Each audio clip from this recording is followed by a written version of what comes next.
Toastmasters, fellow members, and guests. You got the clock? Okay. Check it. A couple weeks ago, I was reflecting on some thoughts, and I came up with that leaders are like farmers. And my conclusion for this analogy is they both sow seeds.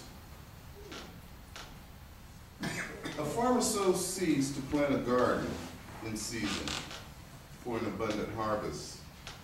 Leaders, we sow seeds in individuals to cultivate and develop people who are self-controlled, people of integrity,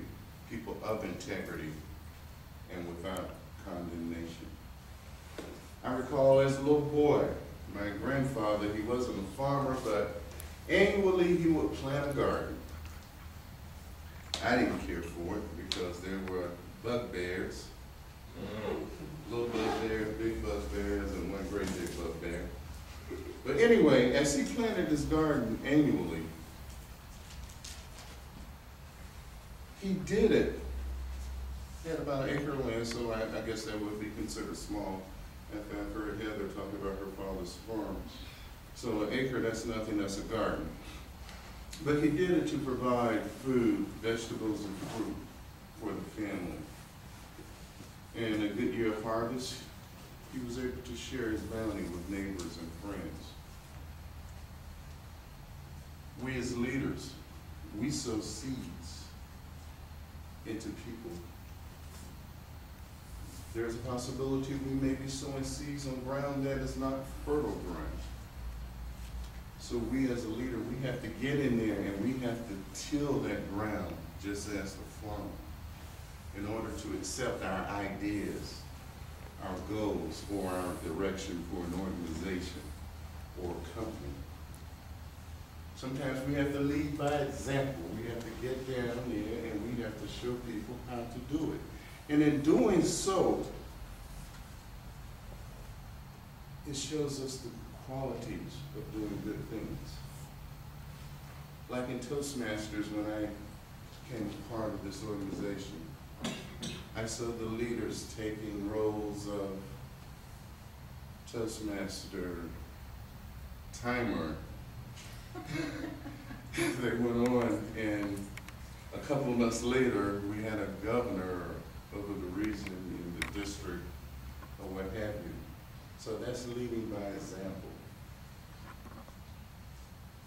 In developing leaders, as in leadership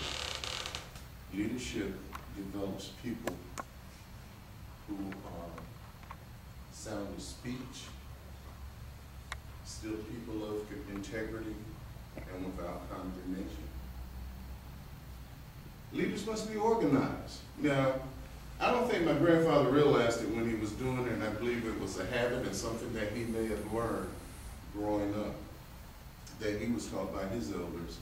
But each year, he would go get an almanac. And as a youngster, I had no idea what that almanac was for, but that told him when to plant. When was the best time to plant his garden?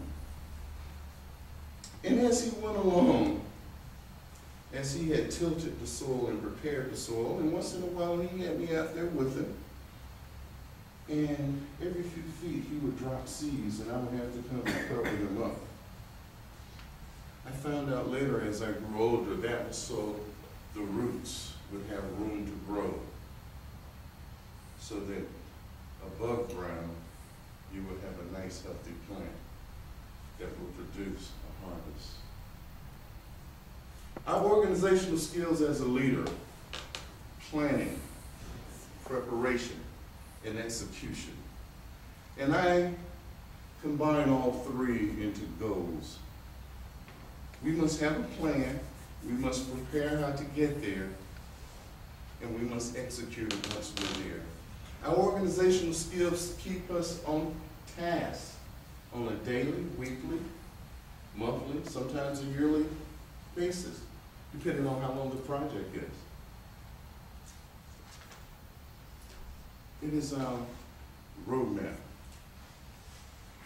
It shows us how to get from point A to point B and to overcome distractions or obstacles to get us back on task. Or if we have to go back to the planning stages and tweak an idea or suggestion because there was an obstacle in the way. Farmers were men of character. All the farmers that I've known, they have been men of character. They have overcome Mother Nature. They have overcome life hardships. They have overcome the economy. Leaders also are people of character. We build character in our constituents when we continue to sow seeds in them. We too must overcome economic difficulty. We build and develop our character traits in times of adversity and difficulty.